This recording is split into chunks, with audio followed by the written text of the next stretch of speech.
তিনি হলেন আল্লাহর রাসূল। 2 নম্বর পরিচয় ওয়া খাতামান নবিয়্যিন। মুহাম্মদের আরেকটা পরিচয় হলো মুহাম্মদ শেষ জামানার নবী। দুনিয়ার জমিনে এই পর্যন্ত অসংখ্য বেঈমানের বাচ্চারা রাসূলকে নবী বলে স্বীকার করে না, আবার নবী দাবি করে, আছে না নাই? বাংলাদেশে কাদিয়ানির বাচ্চারা আছে না নাই? স্পষ্ট ভাষায় বলতে চাই, নবীর পরে নবী নাই। যারা দাবি করবে মুসলমান না কাফের। যারা বলেন কাদিয়ানিরা কি হবে শেষ নবীজির উম্মত বলে দাবি করে, যদি ওই নবীর চেয়ার কাদিয়ানিরা দখল করে। কি হবে শেষ নবীজির উম্মত বলে দাবি করে, যদি ওই নবীর চেয়ার কাদিয়ানিরা দখল করে।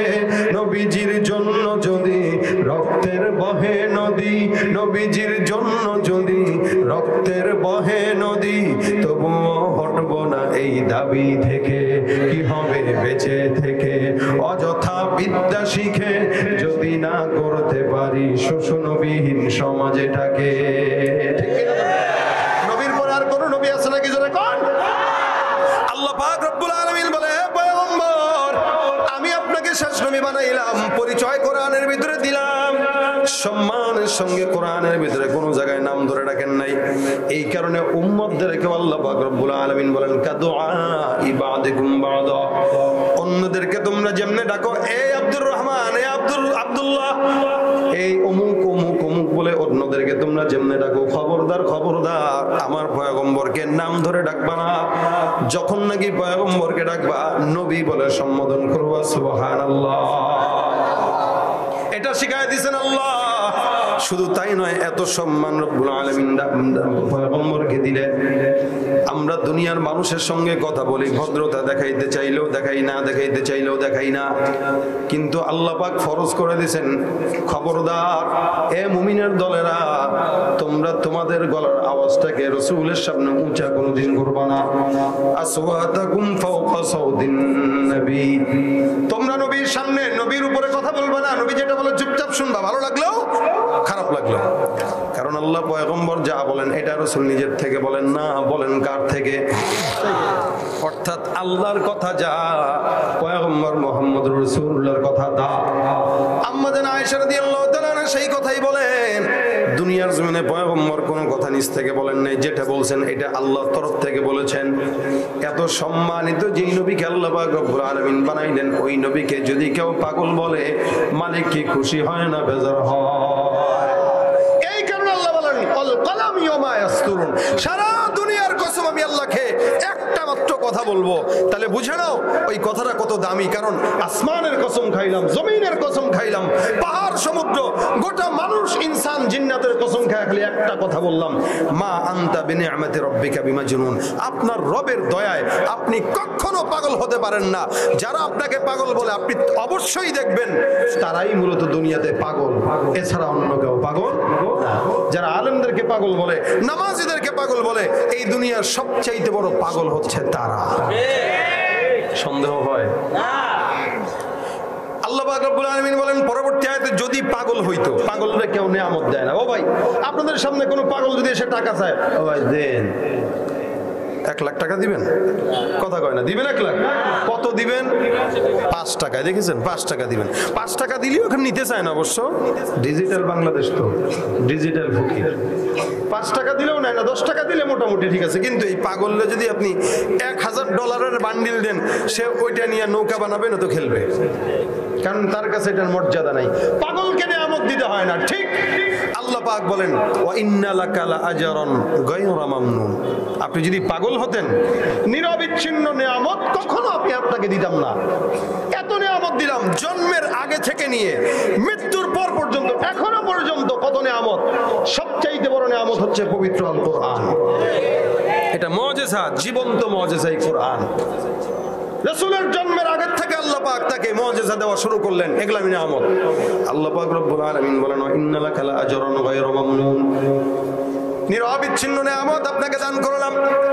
জন্মের আগেও দিলাম, জন্মের সময় দিলাম, জন্মের পরেও দিলাম, মৃত্যুর পরেও দিলাম। শুধু তাই নয়, কিয়ামত নয়, কিয়ামত জান্নাতে যাওয়ার আগ পর্যন্ত নিয়ামত দিতে থাকবো আমি আল্লাহ সুবহানাল্লাহ। এই নবী কত সম্মানী। আল্লাহ পাক রব্বুল আলামিনের পয়গম্বর দুনিয়ার জমিনে আসার আগেই আল্লাহ পাক সারা দুনিয়াকে এমন ভাবে সাজাইলেন যেন মানুষ বুঝতে পারে যে নবী আসতেছে। আজকের মাহফিলটা আপনারা করলেন, প্যান্ডেল টাঙাইলেন, পোস্টার টাঙাইলেন, মাইক টাঙাইলেন, সব কিছু করলেন কেন? বলে বক্তা আসবে, বক্তার আলোচনা শোনার জন্য আমরা সেখানে যাব। আল্লাহ পাক রব্বুল আলামিন একজন নবীকে পাঠাবেন সব আগের থেকে তৈয়ার, যেন দুনিয়ার মানুষরা দেখলেই বুঝে এই জায়গায় কিছু আসবে। যার কারণে এক পাদ্রী ডাক দেয়া বলেন, রাসূল করিম সাল্লাল্লাহু আলাইহি ওয়াসাল্লামের জন্মের রাত্রিতে আসমানের ভিতরে একটা তারকা দেখা যায়। ওই তারকা যখন উদিত হয়, ওই পাদ্রী ডাক দিয়ে বলে, ওই তাকায় দেখো, আসমানের ভিতরে আহমদের তারকা দেখা যায়। ওই তারকাটা আখেরি জামানার পয়গম্বরের ভূমিষ্ঠ হওয়ার তারকা। আসমানের ভিতরে যেহেতু ওই তারকা উঠলো, নিঃসন্দেহে আজকের রাত্রিতেই পয়গম্বর মুহাম্মদুর রাসূলুল্লাহর জন্ম হবে। সুবহানাল্লাহ। আমিনা ডাক দিয়া বলেন, এত নিয়ামত আল্লাহ পাক মুহাম্মদকে দান করলেন। দুনিয়ার জমিনে অন্যান্য মা বোনরা যখন সন্তান জন্ম নেয়, পেটের ভিতরে যখন গর্ভের ভিতরে সন্তান থাকে, এত কষ্ট, এত আঘাত। আমিনা ডাক দিয়া বলে, মুহাম্মদুর রাসূলুল্লাহ আমার গর্ভে যতদিন ছিল, আল্লাহর কসম আমি গর্ভের ভিতরে সন্তান আছে এটা কোনোদিন অনুভব করি নাই, কোনো আঘাত পাই নাই। সুবহানাল্লাহ। আমরা দুনিয়ার জমিনে জন্মগ্রহণ করি, নাপাক অবস্থায় জন্মগ্রহণ করি, আর আমরা দুনিয়ার জমিনে আসার পর আমাদের সর্বপ্রথম কান্নাকাটি হয়, নাপাক অবস্থায় হয়। আমিনা ডাক দেয়া বলেন, মুহাম্মদ যখন দুনিয়ার জমিন থেকে গর্ভধারণ হয়েছে, আল্লাহর নবী মুহাম্মদ কেমনে জন্মগ্রহণ করেছে জানেন? আমিনা বলেন, কিবলার দিকে সিজদারত অবস্থায় মুহাম্মদুর রাসূলুল্লাহর জন্ম হয়েছে। সুবহানাল্লাহ। जहाँ तक है रुबूबियत खुदा की, वहाँ तक है रिसालत मुस्तफा की, वहाँ तक है रिसालत मुस्तफा की। আমার নবুয়তের নবীর নবুয়তি সব জায়গায় বিদ্যমান। যেখানেই পয়গম্বর গেলেন ওই জায়গাটা স্মরণের জায়গা। আল্লাহর নবী যার সঙ্গে মিশলেন সেও স্মরণের মানুষ। নবী আমার যেখানে হাঁটছেন ওই জায়গা স্মরণের জায়গা। আল্লাহর নবী মদিনায় গেছেন, মদিনার দাম বেড়ে গেছে। আগে নাম ছিল ইয়াসরিব, নবী মদিনায় যাওয়ার পর নাম হয়েছে সোনার মদিনা। আজও পর্যন্ত হাজারো হাজারো লক্ষ কোটি মানুষ মদিনায় যায়, শুধু মদিনার কারণে নয়, পয়গম্বরের কারণে। ঠিক কিনা জোরে কর।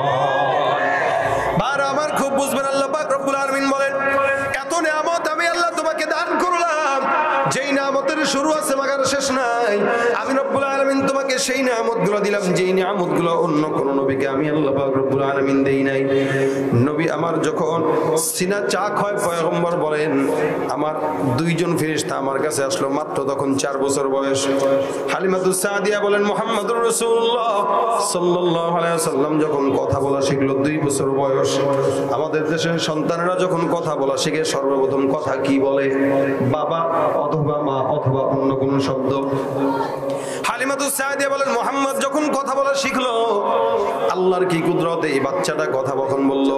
তার জবানের সর্বপ্রথম কথা ছিল আল্লাহু আকবার কাবীরা ওয়ালহামদুলিল্লাহি কাসীরা সুবহানাল্লাহি বুকরাতাও ওয়া আসীলা।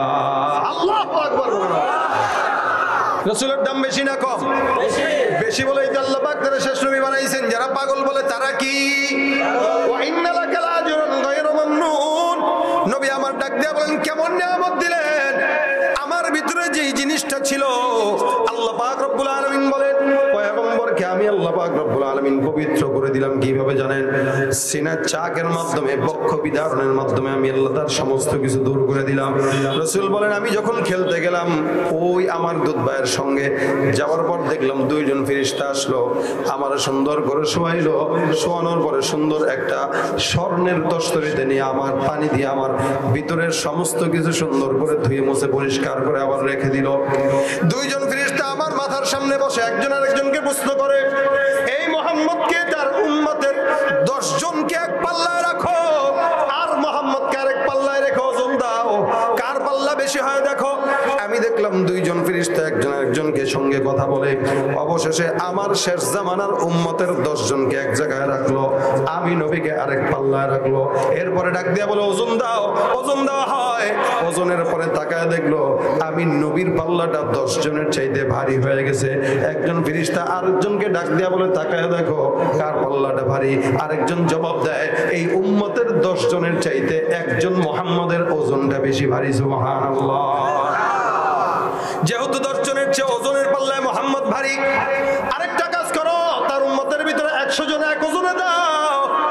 100 জনকে এক পাল্লায় রাখা হয়, আমি মুহাম্মদকে আরেক পাল্লায় দেওয়া হয়। আবার ওজন করার পর একজন আরেকজনকে ডাক দেয়া বলে কার পাল্লা ওজনের ভিতরে ভারী।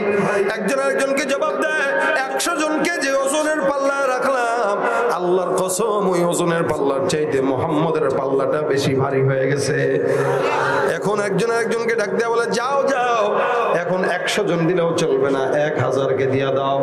এক পাল্লায় 1000 উম্মত, আরেক পাল্লায় মুহাম্মদুর রাসূলুল্লাহ। ওজন করা হয়ে গেল। এখন ডাক দেয়া বলে ওজনের পাল্লায় কারটা বেশি। ফেরেশতা একজন আরেকজনকে বলেন আল্লাহর কসম এই 1000-এর চাইতে মুহাম্মদের ওজনের পাল্লা সবচাইতে ভারী। সুবহানাল্লাহ।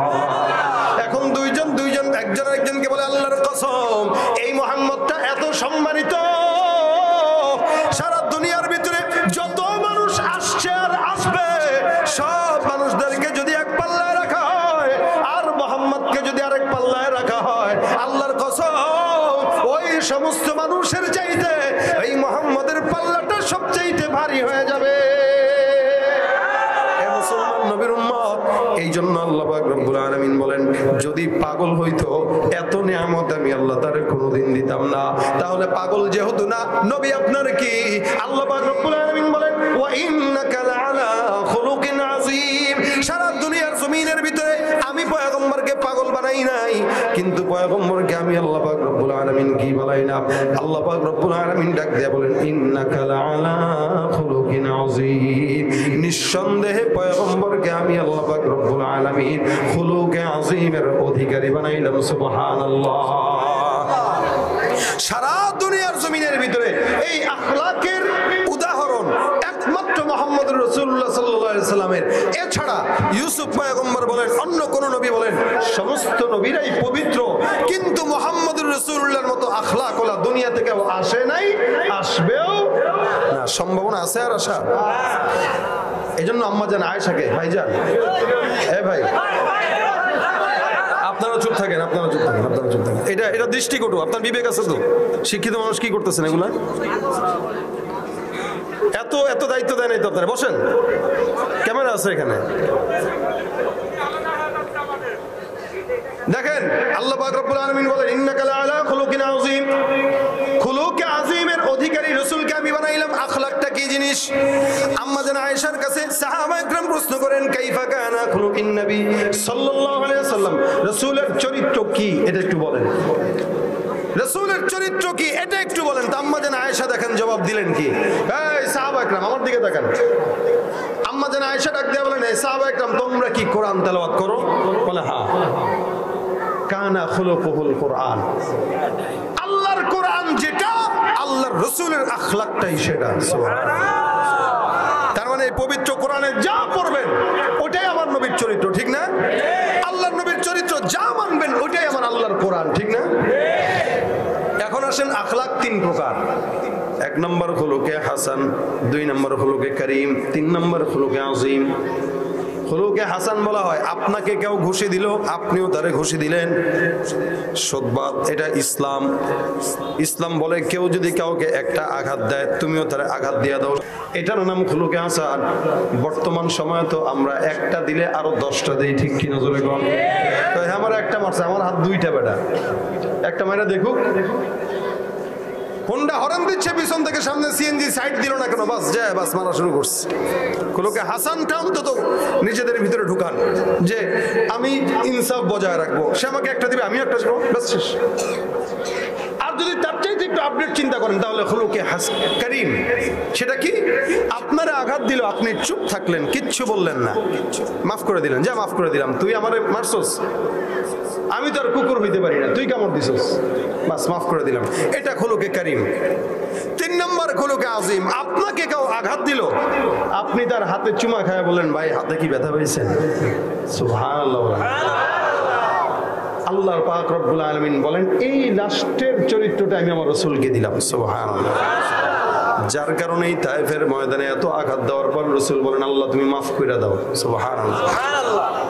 এদিক দিয়ে আঘাত, ওদিক দিয়ে আঘাত, এদিক দিয়ে আঘাত, চতুর্দিক থেকে আঘাত দেওয়ার পর আল্লাহর ফেরেশতা জিবরাইল ডাক দিয়ে বলেন, নবী একবারের জন্য বলেন সারা দুনিয়াকে আল্লাহ পাক রব্বুল আলামিন উল্টায় দিবে। রাসূল বলেন, না না, এরা বুঝে না, এরা আমি নবীকে চিনে নাই, এরা যদি আজকে ধ্বংস হয়ে যায় তাহলে আল্লাহকে আল্লাহ বলনেওয়ালা লোক আর থাকবে না। সুবহানাল্লাহ। হে রব্বে কারীম, তুমি তাদেরকে হেদায়েত দাও। আমি নবী দোয়া করলাম, আজকে যারা আমাকে আঘাত দেয় আগামীকাল তারাই আমি নবীর জন্য জীবন দিতে তৈয়ার হয়ে যাবে। সুবহানাল্লাহ। আমরাও সেই কথার উপরে কথা রেখে বলতে চাই, এখনো পর্যন্ত আপনারা এখানে যারা আছেন সবাই এক একজন এক এক দল করেন, এক একজন এক এক মত করেন, এক একজন এক এক হুজুরকে মানেন, এক একজন এক এক পীরকে মানেন, কিন্তু বলেন তো নবীর বেলায় কি কেউ অন্য কোন নবীকে মানেন? একজনকেই তো মানেন। এই জন্য বারবার আমরা দেখেছি ফ্রান্স থেকে শুরু করে অতীতে যারা আমার নবীকে গালি দিয়েছে, কষ্ট দিয়েছে, কোন দল মত নাই, কলেজ স্কুল ভার্সিটি মাদ্রাসা নাই, প্রত্যেকটা মুসলমানেরা রাসূলের জন্য জীবন দেওয়ার জন্য ময়দানে লড়াই করেছে। ঠিক কি না বলেন? আজও পর্যন্ত এখনো আমাদেরকে যদি কোনোদিন রাসূলের জন্য ডাক দেওয়া হয়, আমাদের বুকের তাজা রক্ত দেওয়ার জন্য এক বিন্দু পরিমাণ দ্বিধা আমরা করব না ইনশাআল্লাহ। যদি কেউ দ্বিধা করে বুঝতে হবে তার ঈমান নাই, সে মুনাফিক বেঈমান। বিশ্ব নবীর অপমানে যদি না কাঁদে তোমার মন, মুসলিম নয় মুনাফিক, তুমি নবীজির দুশমন। ঠিক কিনা? নবীর প্রেমে জীবন দেবে কে আছো নওজোয়ান, তাকবীর তুলে সিংহ শাবক হও তুমি আগুয়ান। তোমার বুকে ঈমানের বল, জবানে আল কোরআন, ভয়ে কাঁপে কাপুরুষ সব আর নরধম শয়তান। জীবনের চেয়ে বুকে আছে বেশি নবীজির সম্মান, কেমনে তুমি থাকবে বসে হলে তার অপমান। সবাই মিলে তুমি সাচ্চা মুসলমান, ঈমান তোমার ধন, নবীর প্রেমে জাগ্রত তুমি, তুমি সাচ্চা মুসলমান, ঈমান তোমার ধন, নবীর প্রেমে জাগ্রত তুমি, নির্ভীক পালোয়ান।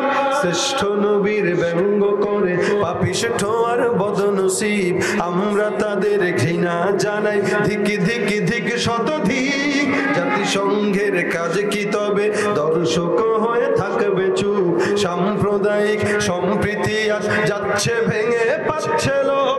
আজকে যারা কুলাঙ্গারের পক্ষপাতী করছো সব, তোমরা কেহ ছাড় পাবে না, সত্য ধরা পড়বে ঠিক।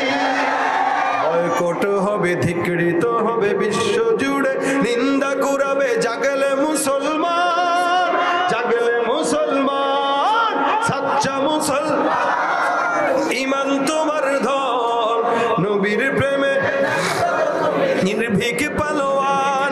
তুমি সাচ্চা মুসলমান, ঈমান তোমার ধন, নবীর প্রেমে নির্ভীক পালোয়ান। লিল্লাহে তাকবীর। কষ্ট হচ্ছে আপনাদের মনে হয়? কষ্ট পান কেউ? রাসূল এই আমি যেটা বললাম এখন, এটা চিন্তা করেই 1400 বছর আগে আমাদেরকে বদদোয়া দেন নাই। যদি দিতেন আজকে দুনিয়ার নজর আমরা দেখতে পারতাম না। রাসূল যদি বলতেন ধ্বংস করে দেন, সব ধ্বংস, দুনিয়াতে তো মানুষই নেই, থাকবে কে? আল্লাহ রাসূল আখলাক ওয়ালা খুলুকে আজিমের অধিকারী, যার কারণে আঘাত দিয়েছে আল্লাহ মাফ করে দিলাম, হেদায়েত দাও। আর আমরা আঘাত দিলে হেদায়েতের দোয়া নিয়ে আবার পারলে কবরে ঢুকায় দিই আমরা।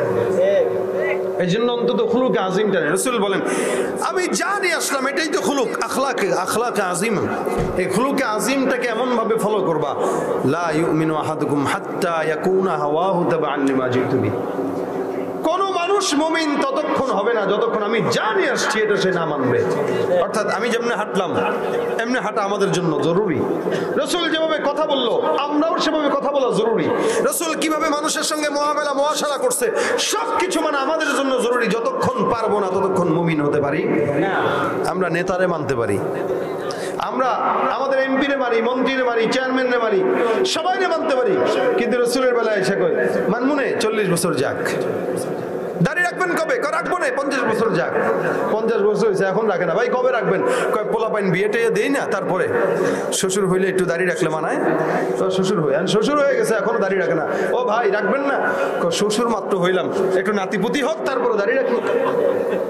নাতিপুতি হওয়ার অপেক্ষায় থাকে, নাতিপুতি হয়ে গেছে এখন দাড়ি রাখেন না কেন? হুজুর নাতিপুতি বড় হইছে, বিয়ে শাদী দিলে আমি যদি এখন একটু বুড়া হয়ে যাই, মনে করেন দাড়িটারি পেকে যাবে, বয়স 60 হবে, তখনই না নামাজ কালাম পড়বো, সব বাদ দিয়ে দেবো, কোনো সমস্যা নাই। এই যে 60 বছরের সে দীর্ঘমেয়াদী স্বপ্নের কথা বললো, সে 60 সেকেন্ড বাঁচবে এটারও তো গ্যারান্টি নেই। অথচ দুনিয়ার সব তার ঠিক আছে, এই বেলা ঠিক নেই। সব চলতেছে ঠিক মতো, কিন্তু আখলাকের বেলায়, রসুলের চরিত্রের বেলায়, সুন্নাহ মানার বেলায়, ইসলাম মানার বেলায় সে দুর্বলতা আমাদের। যার কারণেই তো আমাদের অধপতন দিন যত যাচ্ছে তত বাড়তেছে। এই জন্য ভাই এই খুলুকে আজিম আল্লাহ পাক রব্বুল আলামিন আমাদেরকে দিলেন যেটা, এটা মানা প্রত্যেকটা মানুষের জন্য ওয়াজিব, ফরজ। কারণ এই কোরআন খুলুকে আজিম, এই কোরআন রাসূলের আখলাক, এই কোরআন রাসূলের আদর্শ। যতক্ষণ বান্দা এটা ধরে রাখবে ততক্ষণ বান্দার টেনশন নাই। যতক্ষণ এটা ছেড়ে দিবে ততক্ষণই বান্দার উপরে যত ঝড় ঝাপটা সব গজব আসবে। বর্তমানে গজব আসতেছে, আমরা কোরআন ছেড়ে দিছি, সুন্নাত ছেড়ে দিছি। এই জন্য রাসূলের সঙ্গে মহব্বতের একটা রাস্তা, লাইন বের করা দরকার। আমি আপনাদেরকে এতক্ষণ যা শোনাইলাম এটা শুধু আমার আয়াতের অনুকূলে আমি কিছু কথা বললাম, কারণ এগুলো তো এমন জিনিস ঘন্টার পর ঘন্টা বলেও শেষ করার মতো না, কিন্তু বললেও লাভ কি যদি না মানি। এই জন্য শেষমেশ আপনাদেরকে যে কথা বলবো, মোলাখাস কথা যেটা, এটা বাসা পর্যন্ত নিয়ে যাবেন, শুধু বাসা নয় কবর পর্যন্ত নিয়ে যাবেন ইনশাআল্লাহ। গতকালও আজকে মাহফিল হয়েছে, আজকেও হয়েছে। এই 2 দিন ব্যাপী মাহফিলে একটা মানুষ যদি এই কথাটা মানে, কমিটির কষ্ট করা, আমার কষ্ট করে আসা বসা কথা বলা সব সার্থক। আল্লাহ রাসূল সাল্লাল্লাহু আলাইহি ওয়াসাল্লাম আমাদের প্রাণের নবী, আমাদের মহব্বতের জায়গা। এই জায়গায় কোনো ঘাটতি আছে? কারো কোনো ঘাটতি আছে? এটা মানান তো ইনশাআল্লাহ। এখন আরেকটা কথা বলেন, রাসূলের সঙ্গে জান্নাতে যেতে চান তো ইনশাআল্লাহ? সুপারিশ লাগবে তো ইনশাআল্লাহ? যদি লাগে, যদি জান্নাত তার সঙ্গে যেতে চান, তার সঙ্গে মহব্বত দরকার আছে না নাই? আছে। তার সুন্নাত মানবেন তো মহব্বত হবে। এছাড়া ছোট্ট একটা মহব্বত, বলে না তুমি একজনের সঙ্গে, মন্ত্রীর সঙ্গে দেখা করবা, একটা লাইন ধরো, লাইন, ওই লাইন ধরে কি ভায়া একটা জিনিস ধরে, ওইটা ধরে ধরে মন্ত্রীর সঙ্গে দেখা করে। তো রসুলকে আপনি পাবেন, একটা ভায়া ধরেন, যেই ভায়া আপনার রসুলের সঙ্গে মহব্বত পয়দা করবে। সে ভায়া কি? রাসূল করিম সাল্লাল্লাহু আলাইহি ওয়াসাল্লাম বলেন, মান সাল্লা আলাইয়া সালাতান ওয়াহিদাতান সাল্লাল্লাহু আলাইহি আশারা। কেউ একবার আমি রাসূলের উপরে দুরূদ পড়লো তো আল্লাহ পাক তার উপরে 10টা রহমত নাজিল করে দিল। সুবহানাল্লাহ। এই মহব্বত এমন মহব্বত, দুরূদের মহব্বতটা, আল্লাহ পাকের কোন দুনিয়াতে আমল আখলাক করা লাগে না, নামাজ পড়া লাগে না, রোজা রাখা লাগে না, কারণ আল্লাহ পাক সমস্ত ইবাদতের ঊর্ধ্বে। কিন্তু একটা ইবাদত আল্লাহ পাক নিজে করেন। এই শুনেন খুব বুঝে, একটা ইবাদত আল্লাহ নিজে করেন। আল্লাহ একাই করেন না, আল্লাহর ফেরেশতারাও করেন। আল্লাহ বলেন, ইন্নাল্লাহা ওয়া মালাইকাতাহু ইউসাল্লুনা আলান নবী ইয়া আইয়ুহাল্লাযীনা আমানু সাল্লু আলাইহি ওয়া সাল্লিমু তাসলিমা। এই আমি আল্লাহ একা নয়, আমার সব ফেরেশতারা মিলে ওই নবীর উপর দুরূদের আমল করি। আল্লাহ বলতেছেন আমি নিজে আমল করি, আমার ফেরেশতারা করে। সুতরাং হে উম্মতেরা, হে বান্দারা, আমি তোমাদের উপর ফরজ করলাম, তোমরাও এই আমলটা করো। সুবহানাল্লাহ। আদেশটা দিয়েছেন কে? আল্লাহ। কি হবে আদেশটা মানলে? প্রত্যেক সপ্তাহে একদিন নাম, ঠিকানা, বাবার নাম, এলাকার নাম সব সহ রসুলের রওজা মোবারকে আপনার সমস্ত আমল নামা পৌঁছানো হয়। সুবহানাল্লাহ। মনে করেন আপনার নাম আব্দুর রহমান, বাড়ি হচ্ছে এই এলাকায় মিরপুরে, আপনার বাবার নাম আব্দুল্লাহ, রাসূলের কাছে এভাবে পেশ হয়, মিরপুর এলাকার আব্দুল্লাহর পুত্র আব্দুর রহমান, যে দেখতে এমন, এর পক্ষ থেকে হুজুর আপনার কাছে 100 বার দুরূদের আমল পৌঁছানো হইলাম। তো রাসূল এটা দেখেন। আচ্ছা বলেন, একটা নাম যদি প্রত্যেক সপ্তাহে 700 বার দেখে, 1000 বার দেখে, এই নামটা কি আর ভুলবে? আর আপনি কোনোদিন পড়লেনই না, দাঁড়িয়েও নাই, কবরে যাওয়ার পরে কইবেন আমি আপনার উম্মত হুজুর। হুজুর কইবে ফি দাম দেয় এটার আগে, চেহারা কার মতো? বলবো মেসির মতো, কারণ দাঁড়িয়ে নেই তো। চেহারা কার মতো? পুতিনের মতো। পুতিন যার মতো দেখা যায় তার সঙ্গে জাহান্নামে দাও। আর যদি দেখেন চেহারাটা হাবিবে কিবরিয়ার মতো দাড়িওয়ালা, আমল আখলাক কম থাকলেও কবরে যাওয়ার পর বলবে কার মতো দেখায়? বলবে তোমার হাবিবের মতো দেখায়। বলে যার সঙ্গে মিল আছে তার সঙ্গে আগে জান্নাত দিয়ে দাও, যাও। এই জন্য আমরা বলতে পারবো তেরে মাহবুব কি ইয়া রব শাবাহাত লেকে আয়া হো, হकीकत उसकी तू कर दे मैं तो सूरत लेके आया हूं। আল্লাহ কিছু আনতে পারি বা না পারি, তোমার হাবিবের সুরতটা তো অন্তত নিয়ে আসছি। কি বলেন, ঠিক না? এখানে যদি কোনো ভণ্ড পুলিশের পোশাক পরে আসে, পিস্তল নিয়ে আমরা দাঁড়ায়, কিছুটা হইলেও তো আমরা ভয় পাবো যে কেন পুলিশের লোক আসছে। কিন্তু যদি ভালো মতো সার্চ দিয়ে দেখেন এটা পুলিশ না ভণ্ড, তখন পিটান্ডা হবে নি। কিন্তু আগে তো একটু ভয় পাবেন। অথবা কোনো ভণ্ড চোর যদি পাগড়ি একটা লাগায় আসে চৌসবে হাতে নিয়ে, আপনি মনে করবেন কি বড় পিসাব যেন, আসসালামু আলাইকুম, নামাজটা পড়তে গেছেন, সেজদার ফাঁকি দিয়ে দেখলেন জুতারা চুরি করে দৌড় মারতেছে। এরপরে পিটান কি একটা মাটিতে পড়বে? আগে মনে করছিলেন হুজুর, পরে দেখেন না চোর। এই প্রথমে যখন যাবেন, আল্লাহ পাক যখন দেখবে কি রে, আমল আখলাক থাকুক বা না থাকুক, দাড়ি তো আছে, রাসূলের সুন্নাত তো আছে, এই সুন্নতওয়ালা মানুষটা কেমনে গায়ে হাত দেয়, যা জান্নাতে ঢুকায় দেয়। কিন্তু দুনিয়ার মানুষরা জানার পরে মারে, কিন্তু আল্লাহ পাক জানার পরেও মারবে না। কেন জানেন? আল্লাহর হাবিব বলেন, কোন বান্দাকে যদি একবার জান্নাতে ঢুকায় দেয়, কিয়ামত পর্যন্ত কখনো আর বের করবে না। সুবহানাল্লাহ। তাহলে কোনো মতে দাড়ির সুরতটা নিয়ে যদি ঢুকতে পারি বাটপারি কইরা, কি বলেন, কাজ দিয়ে দেবে না ইনশাআল্লাহ? আমাদের ধান্দা থাকা লাগবে এইটা যে আল্লাহ এই যে সুরত মুরত যা নিছি তোমার হাবিবের জন্য নিছি, এই সুরতে অন্তত তুমি আমাদেরকে হাবিবের সঙ্গে জান্নাত দিয়ে দিও। এরপর আমল আখলাক যা মন চায় পরে নিও। এজন্যই ভাই একটু নিয়ত করেন, যারা আছেন যাদের দাড়ি নাই, উঠাইতে পারেন নাই, অথবা উঠে কিন্তু কাটেন, হাতটা উঠায় আজকে রসুলকে সাক্ষী রেখে, আল্লাহকে সাক্ষী রেখে নিয়ত করবেন আজকের পর থেকে দাড়ি কাটবো না। যাদের দাড়ি নাই হাত তুলেন, দেখি কারা কারা আছেন। কত দেরি লাগে দেখছেন আসর পড়তে? হেদায়েত কেমনে হবে বলেন? হাত উঠাইছেন? আল্লাহ তুমি সাক্ষী থাকো, তোমার এই বান্দাদেরকে তুমি কবুল করো, এই নিয়তের উসিলায় জান্নাত দাও। হাত নামান। যারা নিয়ত করছেন সওয়াব লেখা শুরু হয়ে গেছে। সুবহানাল্লাহ, আস্তে কয়, সওয়াব লেখা শুরু হয়ে গেছে। নেক এমন একটা জিনিস, নিয়ত করার সঙ্গে সঙ্গে কি সওয়াব। ফেরেশতারা এখন যদি আপনার মরণও হয়, অন্তত এই নিয়তের কারণে আল্লাহ পাক আপনার জান্নাত দিয়ে দেবে ইনশাআল্লাহ। যারা নিয়ত করে নাই এরা কপাল পোড়া। এদের জন্য দোয়া করি আল্লাহ এদেরকে হেদায়েতের রাস্তা দেখায় দেয়। বলেন আমিন। এটা আমরা মানবো, যেটা কথা বলতেছি সেটা হইলো, এতক্ষণ যে আলোচনা হইলো সব ভুলে যান, কোনো সমস্যা নেই। কারণ আমি কোন জায়গায় কি আলোচনা করি এটা তার মুখস্থ করে করি না, যেটা আসে যখন যেই মাহফিলে যেটা মন চায় এটা করি। আজকে এখানে এটা করছি, কালকে যায় মনে থাকবে না যে কি করছি। এখন একটা জিনিস তো মনে রাখতে পারবো, 2 দিন ব্যাপী মাহফিলে যদি একটা জিনিস মানুষ যদি জিজ্ঞাসা করে, আপনার মাও যদি জিজ্ঞাসা করে, বাবা এই যে মাহফিলে যাস 3 ঘন্টা 4 ঘন্টা ওয়াজ শুনোস, কি শিখছিস বল? আপনি কবেন, ও মা কি যে শিখেছি তা তো করতে পারি না। তাহলে হবে না? হবে না। এই জন্য একটা জিনিস এখান থেকে নিয়ে যাব, সেটা কি? আজকের মাহফিল থেকে রসুলের সাক্ষীর জন্য, রসুলের শাফায়াতের জন্য প্রত্যেকে রসুল করিম সাল্লাল্লাহু আলাইহি ওয়াসাল্লামের শানে দুরূদের আমল করব, এই নিয়ত করেন ইনশাআল্লাহ। প্রত্যেক দিন 5 ওয়াক্ত নামাজের পরে দুরূদ পড়েন, সকালে 10 বার, বিকেলে 10 বার। কেউ যদি দুরূদ পড়ে, আল্লাহ রাসূল বলেন তার জন্য আমার সুপারিশ ওয়াজিব হয়ে যায়। আমাদের তো হাতের পায়ের কাজ, ব্যবসা বাণিজ্য করতেছি, হাত দিয়া কলম দিয়ে লেখি, পাও দিয়া হুন্ডা চালাই, গাড়ি চালাই, যা কিছু করি, জবানের কিন্তু কাজ থাকে না। জবানের কাজ একটা থাকে মুরব্বীদের, চায়ের দোকানে বসলে পরে গীবত গায়, আছে না নাই? মসজিদ থেকে বের হইছে, সিগারেটটা টানতে দেরি করে না, এবার চায়ের দোকানে বসে আল্লাহ মাজার ব্যথা গো, এই মেয়র সব কি করেছে জানো? কি কই তো করলে হুজুরে কি বলিল জানো কি, বসে বসে গীবত গাচ্ছে। এই গীবত না গে কেউ যদি আপনার সামনে গীবত গায়, আপনি বলবেন সাল্লে আলান নবী, আল্লাহুম্মা সাল্লি আলা মুহাম্মদ, মনে করে দেন সে দুরূদ পড়ুক।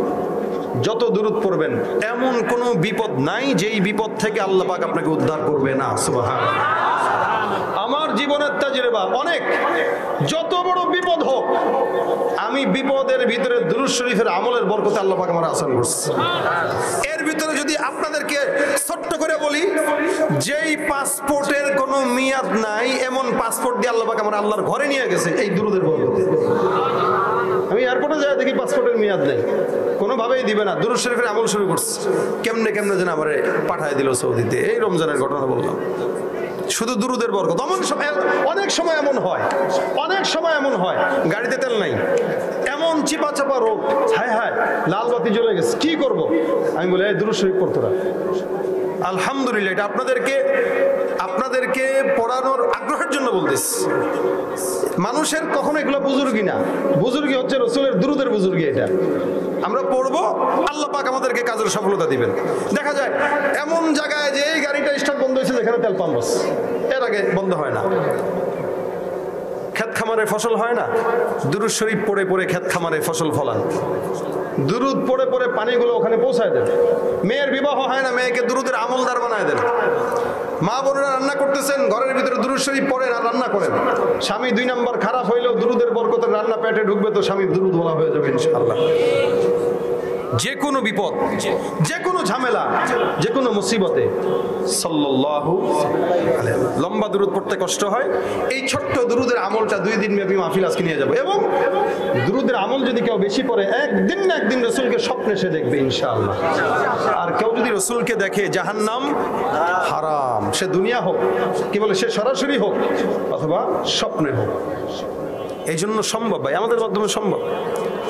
পরীক্ষার হলে গেছেন, দুরূদ শরীফ পড়তে থাকেন যে কোনো জায়গায়, হার হালতে। আজকের এই মাহফিল থেকে আমরা একটা জিনিস নিয়ে যাব ইনশাআল্লাহ। আমরা সবাই যা শুনেছি, যা মেনেছি, এগুলা ভুলে গেলেও সমস্যা নেই, কিন্তু বাসায় যাব এবং বাসার থেকে আজকে থেকে এখন থেকে নিয়ে যতদিন বাঁচবো, মনে যদি থাকে, যখনই সময় পাবো সাল্লাল্লাহু আলাইহি ওয়াসাল্লাম বলেন, সাল্লাল্লাহু আলাইহি ওয়াসাল্লাম, সাল্লাল্লাহু আলাইহি ওয়াসাল্লাম, সাল্লাল্লাহু আলাইহি ওয়াসাল্লাম। এবং মাঝে মাঝে রাসূলের শানে কিছু সদকা দিবেন। সদকা কেমন? যেমন বসে রয়েছেন, বাবার নামে পড়লেন সূরা ফাতিহা একবার, সূরা ইখলাস 3 বার, তো রাসূলের শানেও পড়েন, সূরা ফাতিহা একবার পড়েন, সূরা ইখলাস 3 বার পড়েন। কখনো কখনো মাদ্রাসায়, যে মাদ্রাসায় আসছেন, আপনাদেরকে দানের জন্য আজকে কালেকশন করা হইল।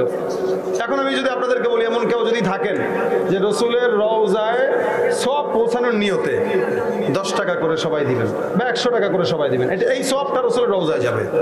এই আল্লাহ রাসূল খুশি হবে না ইনশাআল্লাহ? আপনি আপনার বাবার কবরে যখন এই টাকার সওয়াবটা পৌঁছান, তখন কিন্তু বাবা পায়, পাওয়ার পরে বাবা শান্তি পায়।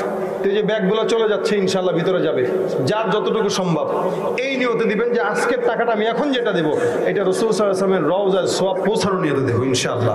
রাজি আছেন সবাই? আল্লাহ পাক রব্বুল আলামিন যেন তৌফিক দান করে, আমিন বলেন সবাই। এই যে ভিতরে চলে যাচ্ছে, সবাইকে দান করবেন, একজন মানুষ না দিয়ে যাবেন না। আর কেউ যদি এমন থাকেন যে আমার হাতে দিবেন ইনশাআল্লাহ, আমাকেও দিতে পারেন। জিলান